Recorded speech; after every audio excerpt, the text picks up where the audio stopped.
Hello, everyone. Welcome back to For the Girls. This was such a fun return to the Chinese Grand Prix after F1's 5 years away, first time racing here since 2019.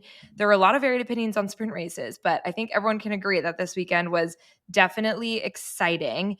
And we cannot believe it, but the next race is the Miami Grand Prix. We will be there. Ah, We're so so excited. excited. Have a lot planned for the weekend, so definitely stay tuned. We cannot wait, and definitely let us know if you'll be there. We're going to do a meetup at some point over the weekend and can't wait to meet anyone who's going to be there. I'm Sarah. I'm Tiggy. And I'm Chessa.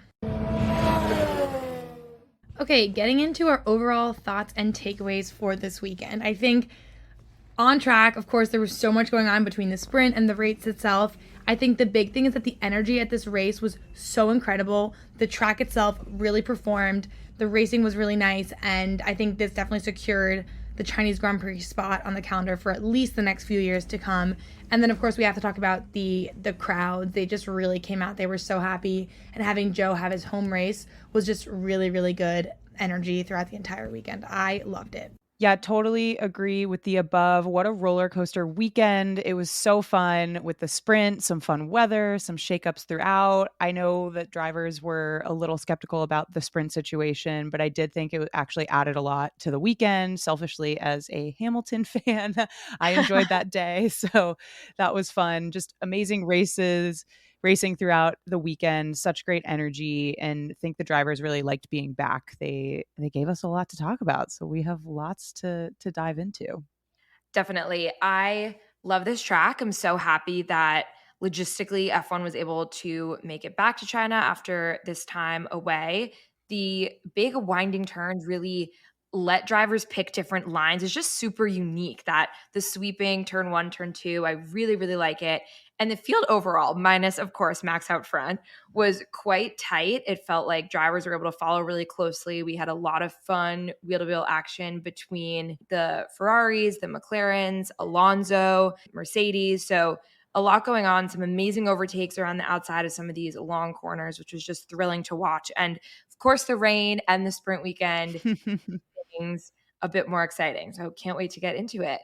Yeah, it's so interesting, these outside overtakes. I think that's such a good point because that was also seemed to be a trend in Japan. So I'm loving that these drivers are able to overtake on the outside. It just like makes it so much more fun to watch and some more daring moves, which is so It's fun. so fun to watch. And sometimes, especially through those big corners, you're like, how are they going to be able to Yes.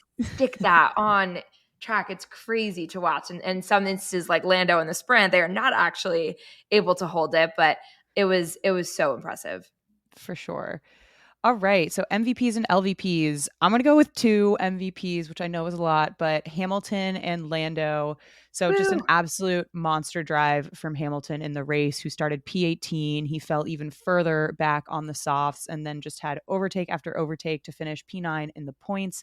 And then, of course, as we mentioned, P2 in the sprint and front row for sprint quali, which was really fun, especially with the rain and SQ3. So I think definitely a roller coaster weekend for him, but he managed to pull out some really great results and some really great overtakes and a good drive. So hats off to Hamilton. And then Lando, just amazing weekend, especially after McLaren thought that they wouldn't be good at this track. Like Norris was even, he said he was even betting pre-race how far behind Ferrari, how far behind they would be from Ferrari. But Charles finished 10 seconds behind him, Carlos 20 seconds behind him. And yeah, Norris finishing P2 in the race and having pole for the sprint race, even though he wasn't able to convert that into a podium. Just really amazing drive from him all weekend.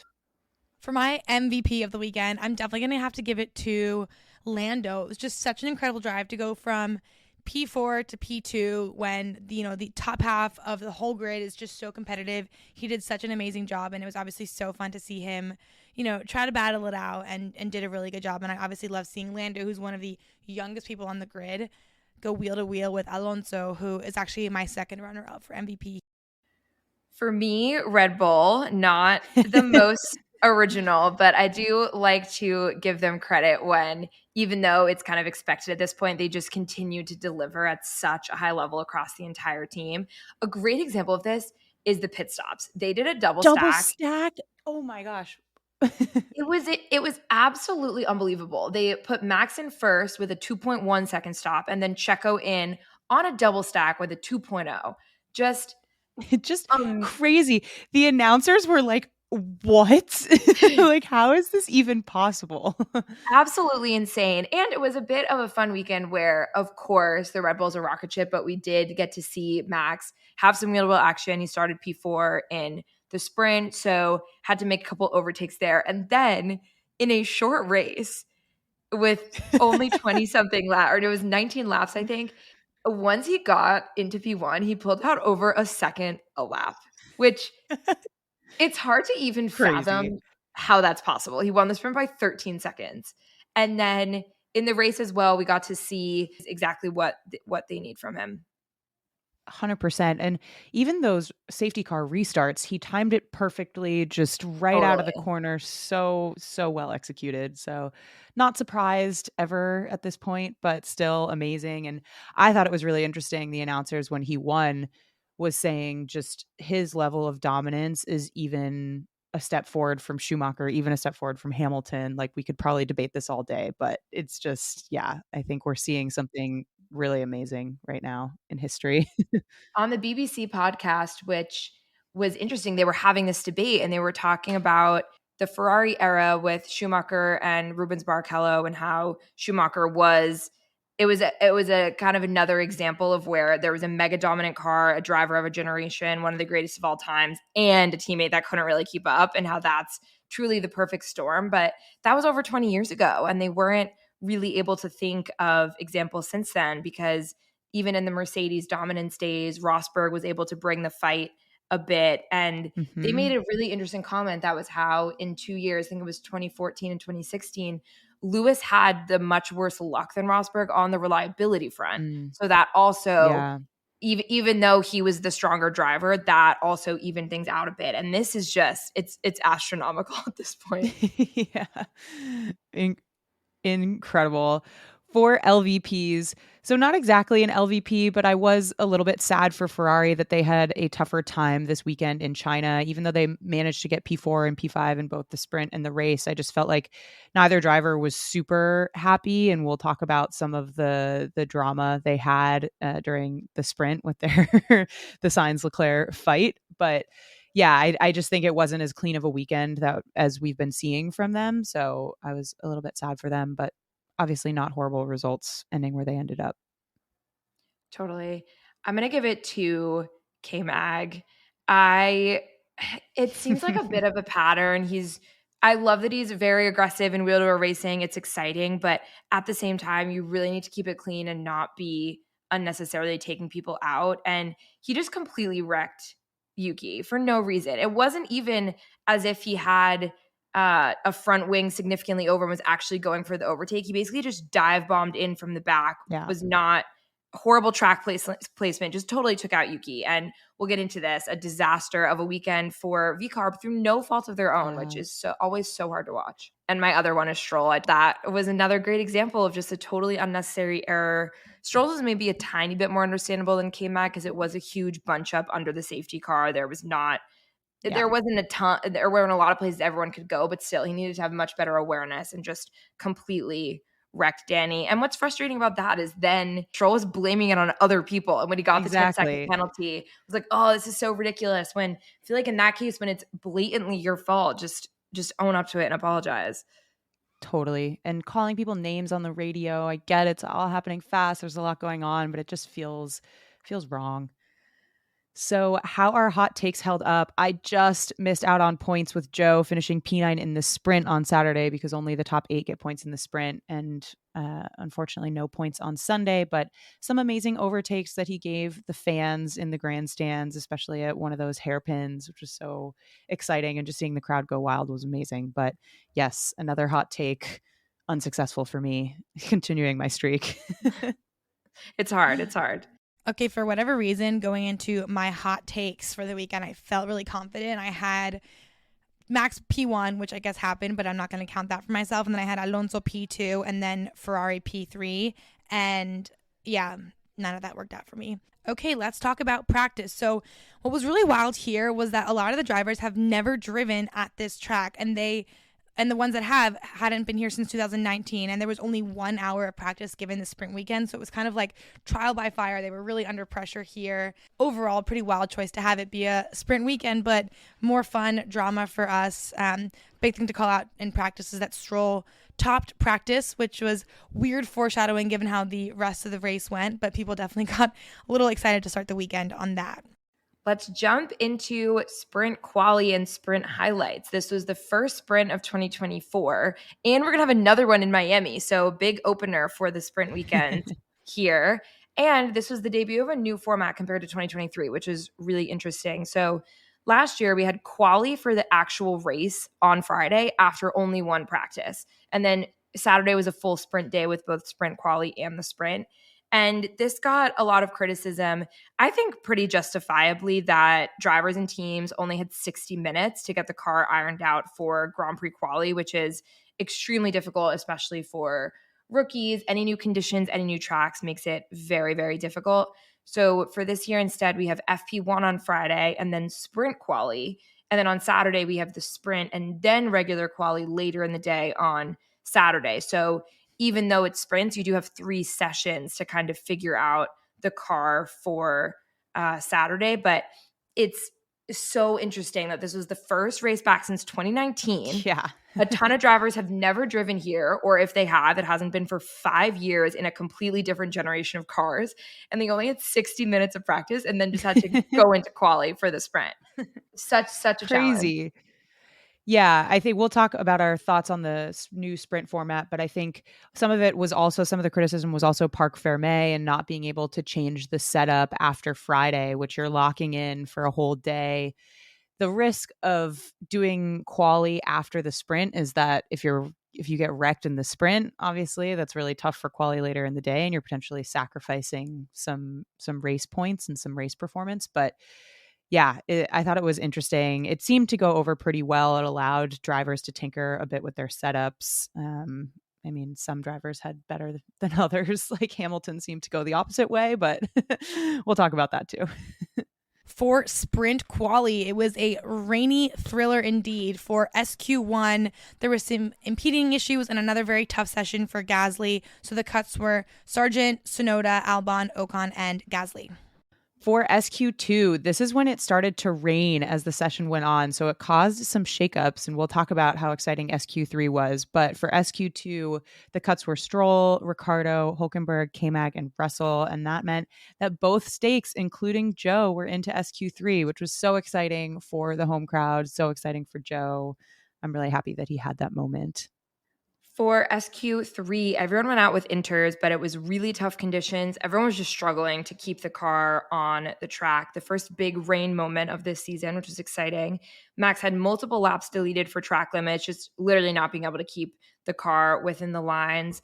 And then Lando got pole. It was huge. Woohoo. It was dicey for a second there because his lap also got deleted for track limits, but ended up being reinstated because obviously he did not get an advantage from running off the track in the rain. So very happy with that decision. I think that's an example of the stewards being practical and kind of understanding the situation on the ground. Also, for Tiggy, a huge surprise P2 from Hamilton. He was really able to show off his skills and experience in the wet conditions. It was very, very exciting. I think it's so fun to see some of these older, more seasoned drivers when things start to go awry with conditions or strategy or whatever it is, because I think it really shows. And we saw this a lot with Alonso, and Was even about over to this say weekend, that. Alonso, yeah, just amazing. So I think it's really fun to see some of these veterans, I guess for lack of a better word, really show off their skills when it gets wet, when things are not going according to plan. So Totally. The announcers were so excited. It was in the last couple laps of the race, Alonso's rears went onto the gravel. And I think a lot of other drivers, it would have been a massive spin-off. And Alonso was able to have this kind of lightning quick reaction time, huge movement on the steering wheel, and just kind of snapped it right back onto the track. It was amazing. The announcers were like 40 years old and he still has the reflexes of like a young man. I'm like, yes, love that. So, final SQ3 results, we had Lando P1, Hamilton P2, Alonso, Max, Sainz, and Checo. So, definitely a bit different and more fun from what we usually see. It was really a good afternoon. Okay, talking about the sprint race, we were treated incredibly well for this sprint race. It was so much fun. The main action here was the start of a big Hamilton Lando battle for P2, and then Lando got too aggressive and then fell all the way down to P7. And this was actually a rare case of us actually getting to see Max make some solid overtakes and make his way up a few places. But like we've seen the past few years, no one really wants to fight that hard to defend him, including Lewis, because they kind of know it's just going to be futile and not really be their race when they're up against Max like that. But there was also a very exciting fight for P3, which we loved. Such a treat again. It was between Alonso, Sainz, Checo, and Leclerc. The main drama or excitement here in the sprint was a big Sainz and Leclerc fight. Leclerc thought Sainz was trying to be a bit too aggressive. He forced Charles off at one point. Apparently, Fred Vasseur kind of had to talk to the drivers. Charles felt like Carlos was kind of driving as aggressively with him as you would if you were being aggressive with a non-teammate. And it seems like Charles was almost a little bit caught off guard by Sainz pushing so hard. But of course, Sainz is going to be pushing that hard. He's driving for his seat next year. But they basically touched at one point. It was definitely on the edge. And then the most insane stat, which we talked about, was Max started P4 and then beat Hamilton by 13 seconds in a 19-lap race. Absolutely wild. It's fine. We're fine. Yeah. Then we ended up with Max, Lewis, Checo, Charles, and Carlos. Again, Checo just hanging in there with a really solid performance. So, what do we think about the new format? I do think it's a great point taking made about it being much more concerning about incidents in the sprint because you need to turn your car around for quali. But I think it makes sense with having the sprint sessions be on the front end and then having quali later on, because that is just, I think, so much to ask to have 60 minutes on track and then go straight into quali. Totally agree. I think so far I'm a fan of the new format. We'll see how it continues to play out. Like we said, we have Miami Sprint literally the next race. So there's going to be some more data points for us. But I do think that it's a good change. And yeah, I think the fact that they could come back after 5 years, not at China, do a sprint weekend, even with like a lot of shakeups with the weather and other things going on, and have no major incidents throughout the weekend, I think is a pretty good testament to the drivers, but also hopefully this new format. So I was a fan. Then on Saturday afternoon, local time, we got into race quali and had some big differences from the sprint that happened just earlier in the day. The starter was we had a shock exit from Hamilton in Q1 after such a huge sprint from him, which it was like whiplash. But like Tiggy was saying, Hamilton really kept morale up and was able to have an amazing drive on Sunday. So good for him. Out in Q1, we had Sargent Sonoda, Hamilton, K-Mag, and unfortunately Joe. Q2 was exciting. Sainz was pushing too hard, had a big spin, which caused red flags. Sainz was able to restart the car, though, and get back to the pit lane under his own power, which is a key point here because that's why he was able to rejoin the session. If your car stops and you need assistance from marshals to actually get your car back to the pit lane, that's when you can't restart the session. So that's why it's always key. If someone's able to get it into drive or able to reverse and hobble the car back, it's a huge win. Hobble. Hobble. So impressive from the Ferrari mechanics. They were able to get Sainz out in the same session, and he made it into Q3. I think that was probably the highlight of his weekend. That was wild. Yeah.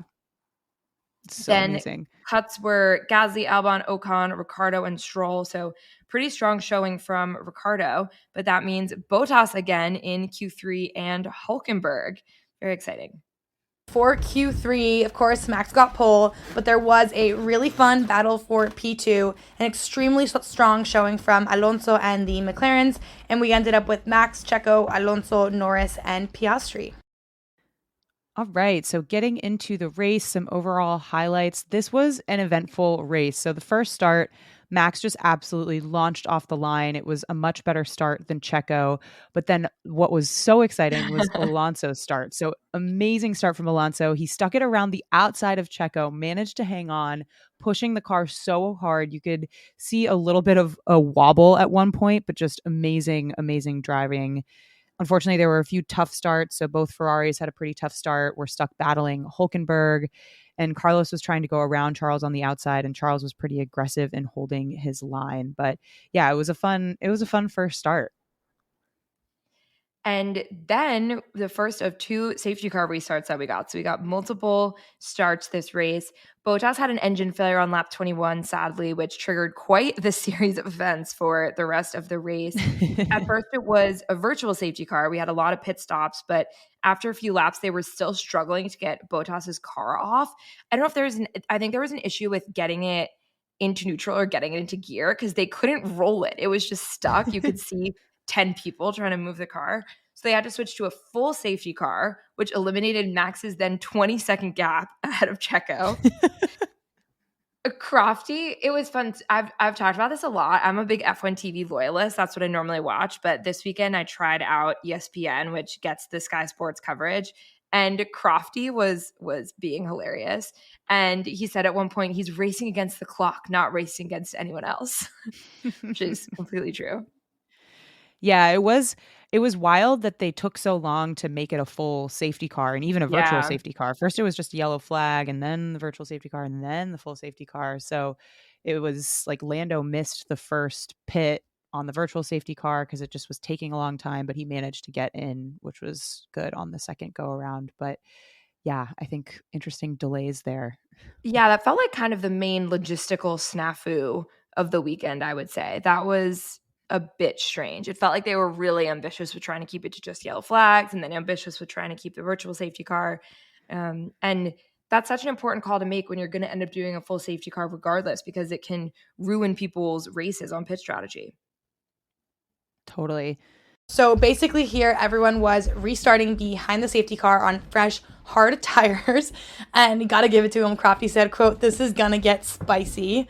So the first three held positions with Max, Lando, and Charles out front. And then we immediately had another safety car due to the chaos that happened towards the back. So there was two big main incidents back here. First, before the actual restart, there was a pileup at the back with cars kind of following each other too closely. Alonso had a bit of a lockup, and then Lance fully rammed into the back of Danny, which caused floor damages, and Danny had to retire a few laps later, and for that, Lance got a 10-second penalty. So second, after the start, K-Mag just absolutely took out Yuki, which we talked about. Definitely K-Mag's fault. Yuki was just minding his own business, doing his thing, was ahead, and K-Mag wasn't even really going for the overtake, but just cruised in from behind. Got a 10-second penalty for this, but just really sad and unlucky for VCarb, not their fault at all. And even though there were 10-second penalties, the damage of a double DNF is definitely not fixed by that. So it was also just really sad watching Danny get out of the car, and the garage was just silent, and he walked right to the driver's rooms in the back. So really kind of a bummer. Over 10 laps were lost to the consecutive safety cars, but we finally got to the second restart. And on the second safety car restart, ironically, we had a wild wheel-to-wheel battle between our two V-carb destroyers, K-Mag and Lance Stroll, on the restart. And then after the restart again, it was Max, Lando, and Charles with a battle for P3 shaping up between Charles and Checo. But Charles just did not have the race pace or the pace to fight that much. So that's what happened there. And again, just before we dive into teams, we have to do our radio of the week, which was just incredible. It was Joe saying, all these things at the end of the race, thanking everyone. But the big thing was, quote, "Dreamt to be here as a kid." The first Chinese F1 driver to race at the Chinese Grand Prix. So heartwarming.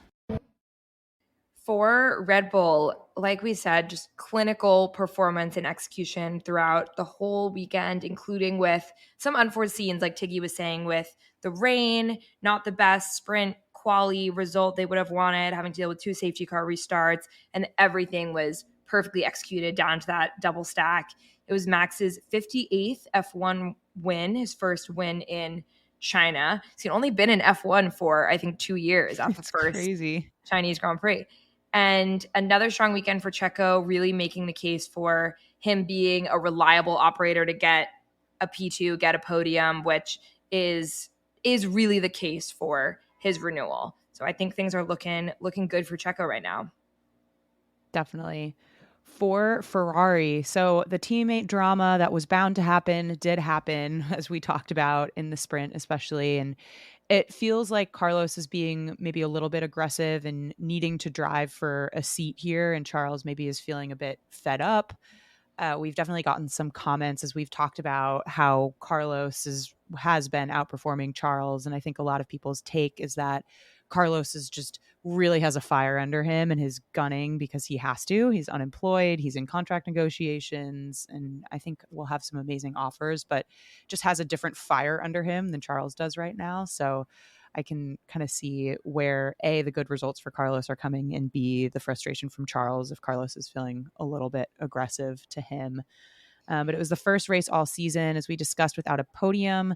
They're still solidly ahead, but McLaren definitely has jumped up there, which is fun.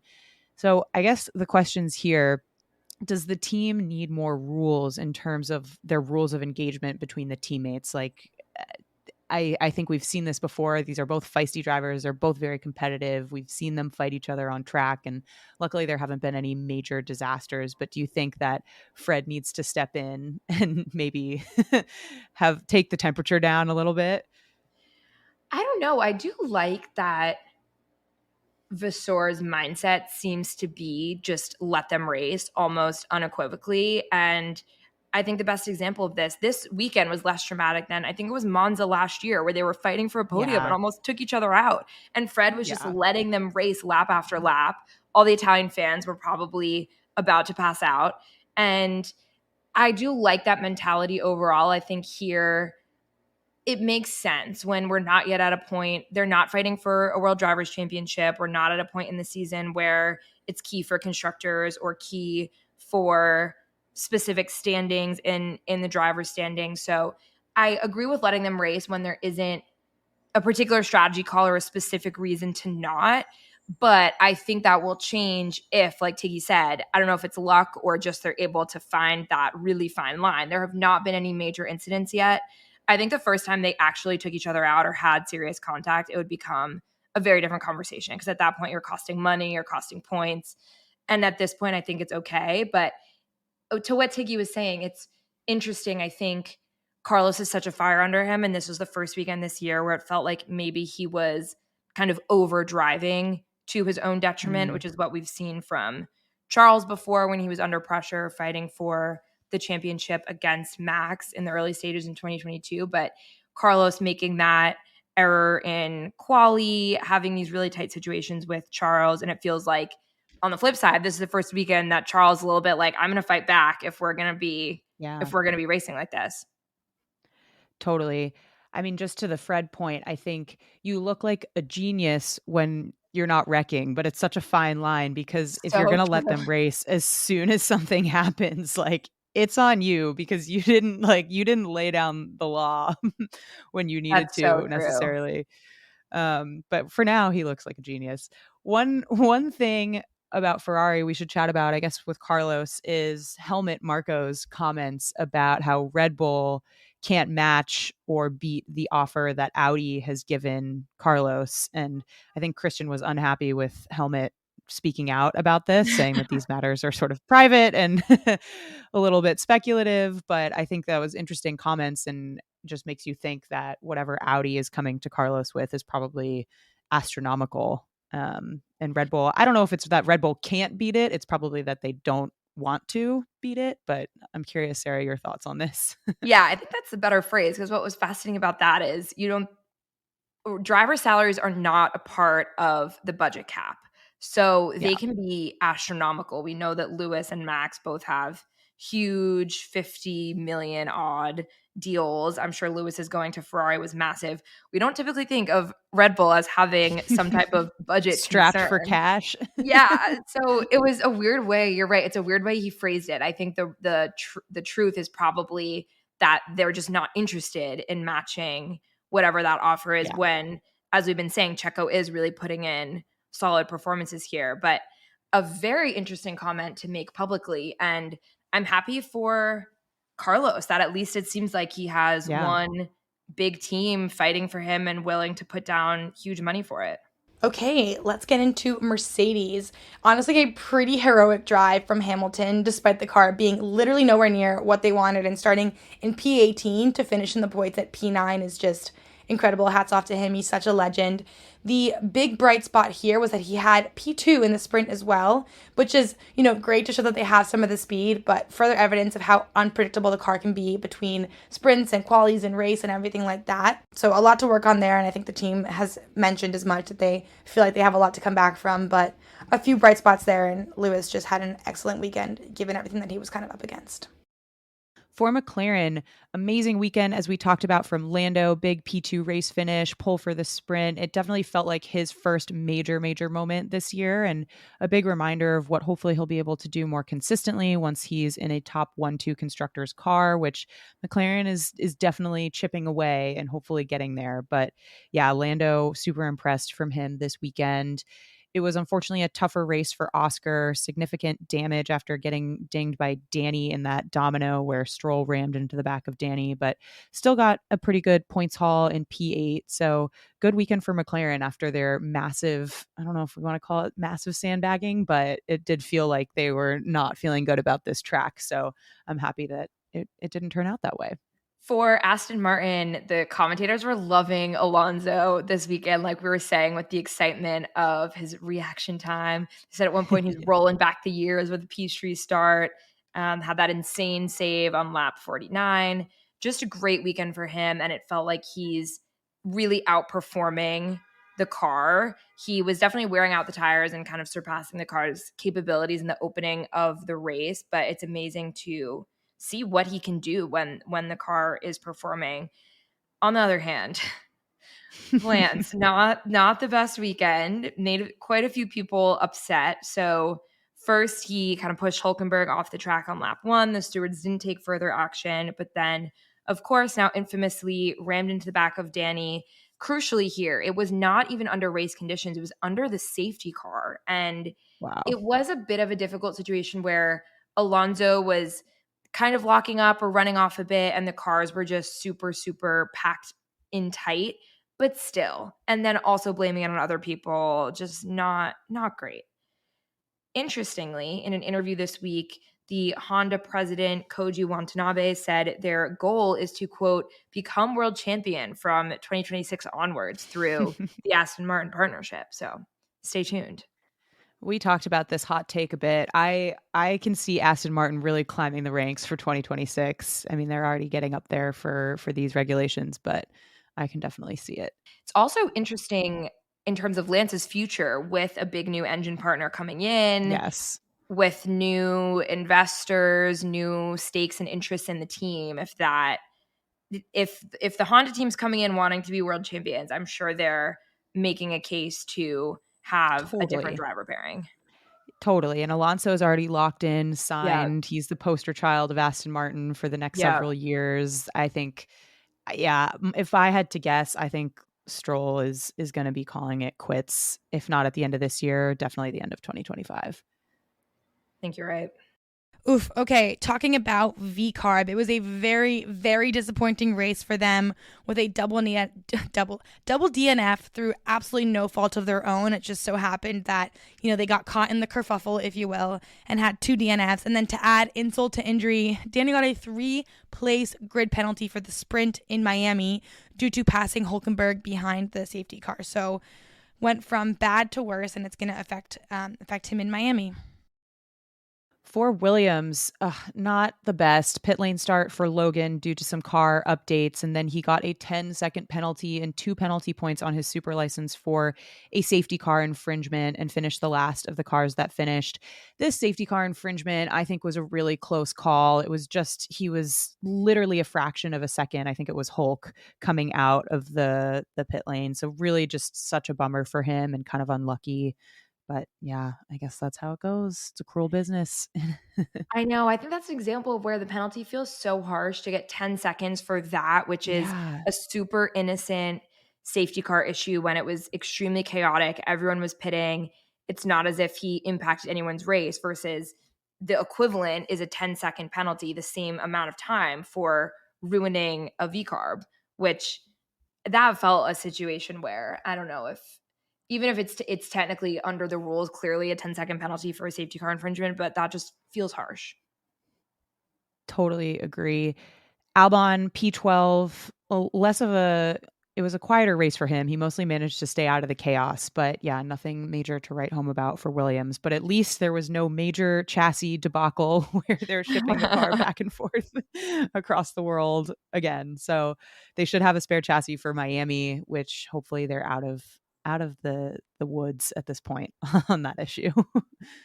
For Alpine, it was Gasly's first time getting out of Q1, but sadly, the luck kind of ended there. He had a nightmare of a pit stop. It was a full 20-second stop, and it was actually quite scary. One of the rear wheels, it didn't get stuck. It got taken off, and then the next wheel got put on, but it wasn't put on properly. So Gasly got the signal to start driving away, but it totally took out the mechanic who was still holding onto that wheel.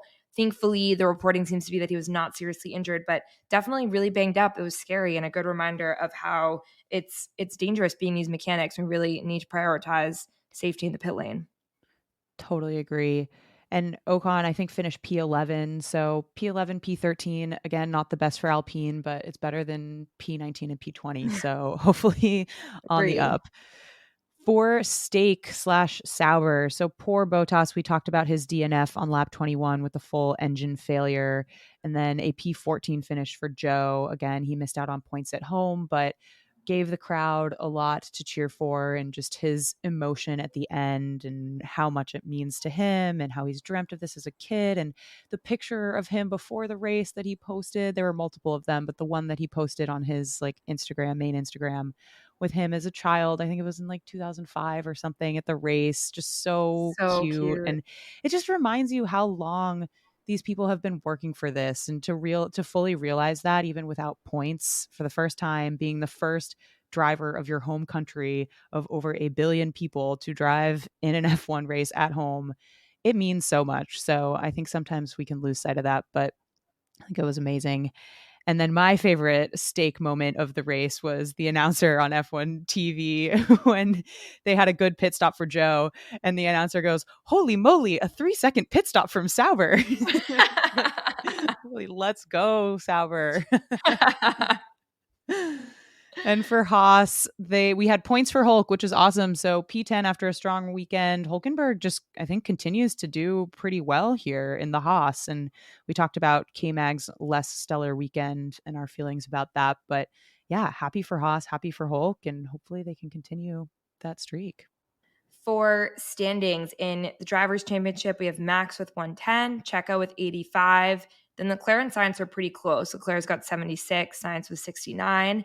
And then Norris has 58. Big jump for him with that podium finish. Piastri's got 38, Russell 33, Alonso 31, Hamilton 19, and then Stroll 9. For constructors, Red Bull is 195. Ferrari's 151. So still a huge gap ahead of McLaren here, which is 96. Mercedes 52. Aston 40. VCarb 7. Haas 5. And then 3 teams still have 0 points. It's Williams, Alpine, and Sauber. Well, thank you guys so much for tuning in. This was such a fun race back after 5 years, and we have so much coming for you ahead of Miami, at Miami, after Miami. So stay tuned for all of that. We literally are over the moon. We cannot wait for this weekend, the next race. But reminder to keep playing on Grid Rival, and there are prizes available, $1,000 in total, and there's a special prize for Patreons as well. So yeah, super excited to keep playing and keep chatting with you guys on that and on Discord, and we'll catch you soon.